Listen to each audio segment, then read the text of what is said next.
आप सभी को मेरा नमस्कार। मैं doctor Abhijeet Singh Sachan, consultant brain एवं spine surgeon, Regency Hospital Kanpur. आज हम अपने वीडियो सीरीज में एक बहुत ही इम्पॉर्टेंट एवं बहुत ही कॉमन ब्रेन ट्यूमर के बारे में डिस्कस करेंगे, जिसे हम मेनिंजियोमा कहते हैं। तो मेनिंजियोमा सबसे पहले ये होता क्या है, ये दिमाग के किस हिस्से में पाया जाता है, ये किस तरीके से बनता है, ये क्या क्या परेशानियां कर सकता है, इसको कैसे पहचानते हैं और इसको डायग्नोज करने के लिए हम लोग कौन कौन से टेस्ट कराते हैं, इसकी ट्रीटमेंट किस प्रकार से किया जाता है, सर्जरी करनी पड़ती है तो वो कौन सी सर्जरी होती है, या हमें जब मेडिकल मैनेजमेंट करना है तो हमें किस प्रकार से इसको मेडिकली ट्रीट करना है, एवं सर्जरी के बाद क्या क्या रिस्क हो सकते हैं, क्या क्या कॉम्प्लिकेशंस हो सकती हैं मेनिंजियोमा सर्जरी में, इन सारे पहलुओं में हम लोग बात करते हैं। तो जैसे ही सबसे पहले हम देखते हैं कि मेनिंजियोमा जो होता है एक बिनाइन ट्यूमर होता है, यानी एक ये नॉन कैंसरस गांठ है जो दिमाग में मेनिंजेस होते हैं, यानी दिमाग के ऊपर एक परत होती है झिल्लियों की, उस झिल्लियों की परत से ये ट्यूमर बनता है और दिमाग के अंदर की तरफ को दिमाग को प्रेस करता है, जिसकी वजह से दिमाग पे प्रेशर पड़ता है और जैसे जैसे इसका साइज बढ़ता है वैसे वैसे पेशेंट को दिक्कतें होती हैं। तो ये ट्यूमर हमको नाम से समझ में आ रहा है कि ये मेनिंजेस का ट्यूमर है, इसीलिए इसको मेनिंजियोमा कहते हैं। और मेनिंजियोमा जो ट्यूमर होता है ये एक बिनाइन ट्यूमर होता है। तो ये क्या किस वजह से मेनिंजियोमा डेवलप होते हैं, यानी कौन कौन से ऐसे कारण हैं जो कि इसके लिए रिस्क फैक्टर की तरह काम करते हैं। तो सबसे पहले हम देखते हैं कि जेनेटिक फैक्टर्स होते हैं, यानी जेनेटिक कोई ऐसा विकार है बॉडी में जिसकी वजह से उसमें ब्रेन ट्यूमर होने की टेंडेंसी बहुत ज़्यादा है। तो बहुत सारे जेनेटिक म्यूटेशंस होते हैं जिससे मेनिंजियोमा डेवलप होते हैं।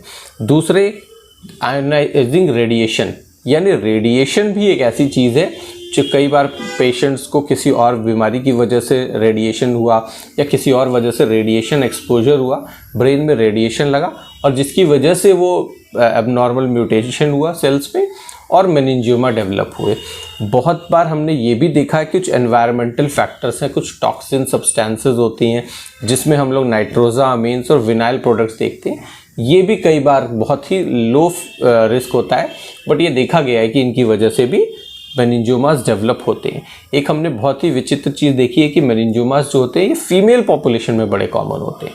तो इससे अंदाज़ा कई बार रिसर्च में ये लगाया गया, जो कि काफ़ी हद तक कोशिश भी की गई प्रूफ करने की कि ये हार्मोनल फैक्टर्स की वजह से भी तो नहीं होता है। तो देखा गया है कि प्रेगनेंसी के दौरान मेनिंजियोमास का साइज़ बहुत जल्दी बढ़ता है।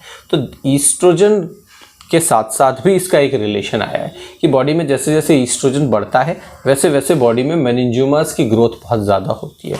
तो एक ये भी इसके लिए रिस्क फैक्टर जो देखा गया है, बट डायरेक्टली नहीं है कि ईस्ट्रोजन की वजह से ही होता है, ये मेल्स में भी पाया जाता है।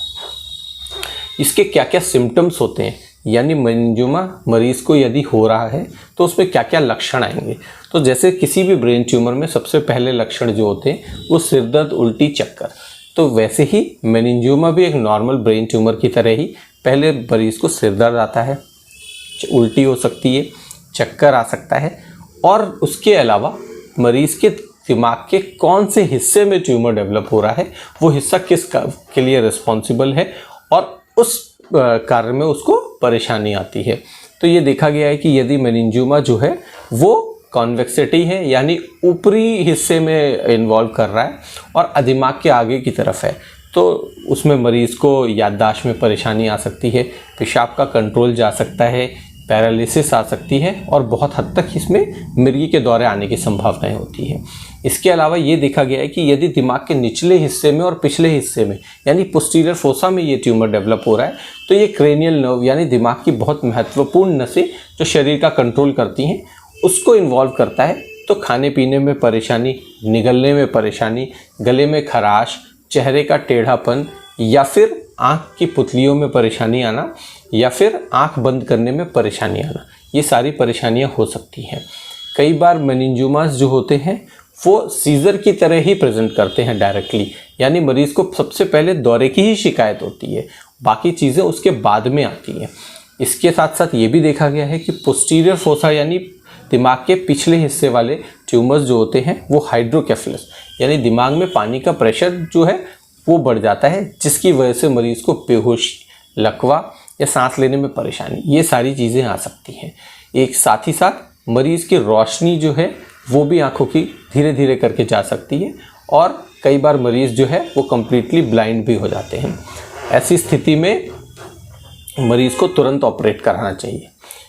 ये इनमें देखा गया है कि कई बार ये मेनिंजियोमास जो होते हैं वो स्कल बेस में पाए जाते हैं, यानी दिमाग की तलहटी में।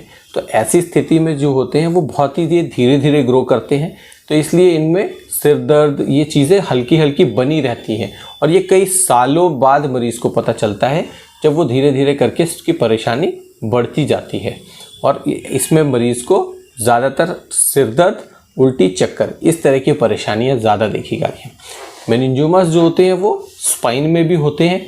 जब स्पाइन में मेनिंजियोमास होते हैं तो ये देखा गया है कि मरीज़ को पैरों में दर्द या कमर में दर्द या पीठ में दर्द, साथ ही साथ पैरों में भारीपन, चलते वक्त सुन्न हो जाना एवं लैट्रिन पेशाब का कंट्रोल जाना, या बहुत ही प्रोलॉन्ग केसेस में जिसमें मरीज़ ने अपने सिम्टम्स को नज़रअंदाज किया है, लकवा का अटैक भी आ जाता है। तो ये सारे लक्षण जो हैं वो मेनिंजियोमास के हैं। मेनिंजियोमास की एक बहुत ही अच्छी खासियत होती है, क्योंकि ये बेनाइन ट्यूमर होते हैं तो ये बहुत ही स्लोली ग्रो करते हैं। तो मरीज़ को जो सिम्टम्स होते हैं वो काफ़ी लंबे समय से होते हैं और वो नेग्लेक्ट करते रहते हैं, तो ये तुरंत पकड़ में नहीं आ पाते हैं और ये साइज़ में काफ़ी बड़े हो चुके होते हैं जब पकड़ में आते हैं। तो हम मेनिंजियोमास को डायग्नोस कैसे करते हैं? तो जब हम कभी भी ये शंका होती है कि इस मरीज़ को ब्रेन में कोई परेशानी है, उसके लक्षण इस प्रकार के हैं कि उसको ब्रेन में कोई परेशानी हो सकती है, तो हम लोग बेसिकली सीटी स्कैन कराते हैं। तो सीटी स्कैन में कोई भी मेनिंजियोमा जो है वो काफ़ी हद तक दिमाग में एक गांठ है वो समझ में आता है, और उसको एग्जैक्टली हम लोग किस तरह का गांठ है वो देखने के लिए हम लोग कॉन्ट्रास्ट एमआरआई ब्रेन करा लेते हैं, जिसमें कि क्लियरली पता चल जाता है कि हम लोग को वो लेजन जो है या वो गांठ है वो मेनिंजियोमा है या नहीं। तो हम लोग ये देखते हैं कि मेनिंजियोमा है वो किस जगह पर है, उसका साइज़ क्या है, वो किस किस इम्पॉर्टेंट ब्रेन के स्ट्रक्चर्स को डैमेज कर रहा है, ये सारी चीज़ें हम लोग अनुमानित करते हैं और फिर उसके अकॉर्डिंगली ही हम पेशेंट को ट्रीटमेंट ऑफर करते हैं। तो कुछ मेनिंजियोमास जो ब्रेन में प्रेशर डाल रहे हैं, साइज़ में 2 या 3 सेंटीमीटर से ज़्यादा के हैं, तो उसमें सर्जरी ही कारगर ट्रीटमेंट है। सर्जरी के बाद क्योंकि ये बेनाइन ट्यूमर होते हैं तो पेशेंट जो है वो काफ़ी हद तक पूर्णतः स्वस्थ होकर घर चला जाता है और ठीक हो जाता है। यदि उसकी ग्रेडिंग में वो ग्रेड बढ़ा हुआ आता है तो फिर हमें फर्दर प्लानिंग करनी पड़ती है कि उसमें सर्जरी के अलावा और क्या करना है। तो सर्जरी से पहले हमें मेनिंजियोमास में क्या क्या चीज़ें कर लेनी चाहिए? तो सबसे पहले हम लोग प्रॉपर उसको इन्वेस्टिगेट करते हैं, प्रॉपर उसके ब्लड स्कैन्स कराते हैं, प्रॉपरली उसको प्री एनेस्थेटिक चेकअप करते हैं और देखते हैं कि मरीज़ ऑपरेशन के लिए फ़िट है या नहीं।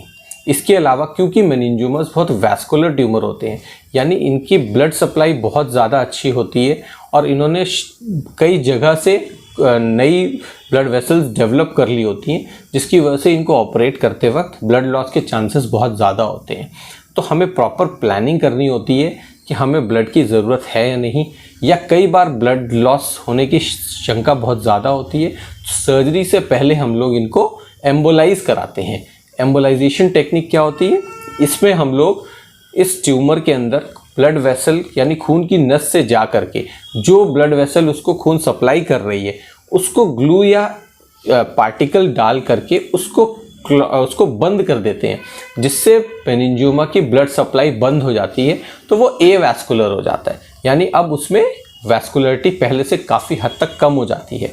तो ये देखा गया है कि एक बार एम्बोलाइज करने से एटलीस्ट 40% टू 30% 40% वैस्कुलरिटी कम हो जाती है, जो कि सर्जन को बहुत हेल्पफुल होती है सर्जरी के दौरान, क्योंकि ब्लीडिंग का जो रिस्क होता है वो ऑलमोस्ट 70 टू 80% वो कम हो जाता है। तो ब्लड लॉस भी नहीं होता और पेशेंट को कोई पोस्ट ऑप कॉम्प्लिकेशन होने के चांसेस और ईज़ ऑफ सर्जरी भी बढ़ जाता है। तो एक एम्बोलाइजेशन एक ऐसी चीज़ है जो हम सर्जरी से पहले प्लान करते हैं। साथ ही साथ कितनी ब्लड की वैस्कुलरिटी है, कितनी ट्यूमर की वैस्कुलरिटी है, कहाँ से वो ब्लड वेसल्स से ब्लड ले रहा है, इसको एग्जैक्टली पता करने के लिए हम लोग ब्रेन की एंजियोग्राफी कराते हैं और एंजियोग्राफी कराने के बाद ही हम लोग एम्बोलाइजेशन का प्लान करते हैं। यदि हमें महसूस होता है कि इसकी वैस्कुलरिटी बहुत ज़्यादा नहीं है, कोई ब्रेन की मेजर वेसल से ये ब्लड नहीं ले रहा है और इजीली सर्जरी के दौरान मैनेजेबल है, तो फिर हम लोग सर्जरी के लिए गो अहेड करते हैं। सर्जरी में हम प्रॉपर प्लानिंग करते हैं, प्रॉपर ओटी सेटअप होता है, माइक्रोस्कोप, अल्ट्रासाउंड की ज़रूरत होती है वो, प्लस माइक्रो सर्जिकल इंस्ट्रूमेंटेशन, वो सारी चीज़ें, प्लस कूसा एक मशीन होती है जो ट्यूमर को धीरे धीरे करके निकालती है। कई बार जब ट्यूमर डीप लोकेशन में होता है तो उसको इन टोटो नहीं निकाला जा सकता, तो हमें उसको धीरे धीरे करके टुकड़ों टुकड़ों में निकालना पड़ता है। ऐसे में कूसा एक बहुत ही इंपॉर्टेंट टूल है जो कि हम लोग मेनिंजियोमा सर्जरी में यूज़ करते हैं। इसके साथ साथ ही हम लोग और क्या क्या प्लान करते हैं मेनिंजियोमा में प्री ऑपरेटिवली। तो सबसे पहले हमें देखना होता है कि कई बार मेनिंजियोमास जो होते हैं, ये ट्यूमर जो होते हैं, ये ब्रेन के बाहर से उत्पन्न होते हैं, और लेकिन कई बार हमने देखा है कि ये ब्रेन के अंदर इन्वेजन करते हैं, जिन्हें हम लोग इन्वेजिव मेनिंजियोमास कहते हैं, जो कि हाई ग्रेड ग्रेड 3 मेनिंजियोमास, जिन्हें एनाप्लास्टिक मेनिंजियोमास कहते हैं, वहाँ पे आता है। तो ऐसी स्थिति में हम लोगों को कई बार ब्रेन की इमीडिएट बायोप्सी करानी होती है, और यदि अगर उसमें एनाप्लास्टिक है तो हमें थोड़ा सा एक्सटेंट ऑफ रिसेक्शन बढ़ा देना पड़ता है।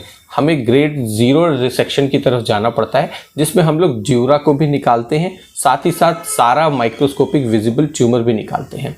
इसके साथ ही साथ हम लोग इंट्रा ऑपरेटिवली फ्लोरोसिन एंजियोग्राफी भी करते हैं, जिसमें हम लोग देखते हैं कि कोई ट्यूमर लेफ्ट आउट तो नहीं है। यदि कोई ट्यूमर लेफ्ट आउट है तो उसे भी पूरी तरीके से निकाला जाता है। तो हम लोगों का एम बेसिकली सर्जरी का ग्रेड 0 एक्सीजन होता है, यानी complete microscopic excision of the tumour along with the dura and bone. सारे स्ट्रक्चर्स को निकाला जाता है, कोई भी विजिबल ट्यूमर को हम लोग कोशिश करते हैं ना छोड़ें। कई बार मेनिंजियोमास होते हैं वो ऐसी जगह पर होते हैं जहाँ कुछ पार्ट ऑफ द ट्यूमर हमको छोड़ना पड़ता है, क्योंकि या तो वो फिर किसी मेन वेसल के साथ अटैच है या दिमाग के किसी बहुत ही ज़्यादा मेजर नर्व के साथ अटैच है, जिसे निकालना पॉसिबल नहीं है, या डैमेज इंपॉर्टेंट स्ट्रक्चर को हो सकता है। तो ऐसी स्थिति में हमें फिर सब टोटल या नियर टोटल रिसेक्शन करना पड़ता है, जिसमें हमें वो हिस्सा छोड़ना पड़ता है, जिसको कि हम बाद में कीमोथेरेपी और रेडियोथेरेपी के द्वारा मैनेज करते हैं। तो मेनिंजियोमा सर्जरी के बाद क्या क्या प्रिकॉशंस लेने होते हैं, एवं सर्जरी के बाद आगे का ट्रीटमेंट प्लान क्या होता है। तो सबसे पहले सर्जरी में हम लोग ये देखते हैं कि बायोप्सी रिपोर्ट क्या है। अगर पूरा तरीके से ट्यूमर को निकाला जा चुका है और कोई भी ट्यूमर का हिस्सा लेफ़्ट नहीं है, तो हम लोगों का ट्रीटमेंट वहीं पर एंड हो जाता है। इसके बाद पेशेंट को नॉर्मल सिम्टोमेटिक ट्रीटमेंट दिया जाता है यदि कोई परेशानी है तो, और साथ ही साथ हम लोग repeatedly year wise time to time scan करा के देखते हैं कि दोबारा तो नहीं हो रहा है। रेकरेंस के लिए उसको हम लोग प्लान करके रखते हैं। यदि ट्यूमर का कुछ हिस्सा छोड़ा गया है और बायोप्सी में देखा जाता है कि वो या तो ग्रेड 2 है या ग्रेड 3 है, तो फिर हमें डिसाइड करना होता है कि इसमें रेडियोथेरेपी की जाए या नहीं की जाए। तो सर्जरी के बाद हमें क्या क्या प्रिकॉशंस लेने होते हैं, एवं सर्जरी के बाद ट्रीटमेंट प्रोटोकॉल क्या होता है। तो सर्जरी के बाद सबसे पहले ट्रीटमेंट प्रोटोकॉल में हम लोग बायोप्सी रिपोर्ट का वेट करते हैं। अगर बायोप्सी रिपोर्ट में ग्रेड 1 है और कंप्लीट एक्सीजन हम लोग सर्जरी के दौरान अचीव कर चुके हैं, तो उसके बाद कोई फर्दर ट्रीटमेंट की ज़रूरत नहीं होती। रिपीटेड रेडियोलॉजिकल असेसमेंट किया जाता है, टाइम टू टाइम उसके स्कैन कराने की ज़रूरत होती है, या फिर कोई परेशानी आती है तो फिर उसको ट्रीटमेंट दिया जाता है। यदि बायोप्सी रिपोर्ट में ग्रेड 2 या ग्रेड 3 लेजन आया है और या फिर पेशेंट के सर्जरी के दौरान ट्यूमर का कुछ हिस्सा छोड़ना पड़ा है, तो ऐसी स्थिति में हमें पेशेंट को रेडियोथेरेपी ऑफ़र करनी पड़ती है और रेडियोथेरेपी दी जाती है, जिसका कि रेस्पॉन्स काफ़ी अच्छा देखा गया है। मेनिंजियोमास जो होते हैं ये बेनाइन ट्यूमर होते हैं, तो सर्जरी के बाद पेशेंट का पोस्ट ऑप रिकवरी पीरियड बहुत अच्छा होता है और ज़्यादातर पेशेंट्स में कोई प्रॉब्लम नहीं आती और फर्दर ट्रीटमेंट के लिए उसको बहुत परेशान नहीं होना पड़ता। इसकी सर्जरी काफ़ी प्रॉमिसिंग है और जिन भी पेशेंट्स को मेनिंजियोमा की सर्जरी एडवाइस की गई है और उसे अपने न्यूरोसर्जन पे ट्रस्ट रखना चाहिए और सर्जरीज करानी चाहिए। बस ये ध्यान रखना चाहिए कि वो सर्जरी जो करा रहा है वो सेंटर फुल्ली इक्विप्ड है, जहाँ पर सारी की सारी फैसिलिटीज़ और कॉम्प्लिकेशंस को डील करने के लिए सारा इंफ्रास्ट्रक्चर है।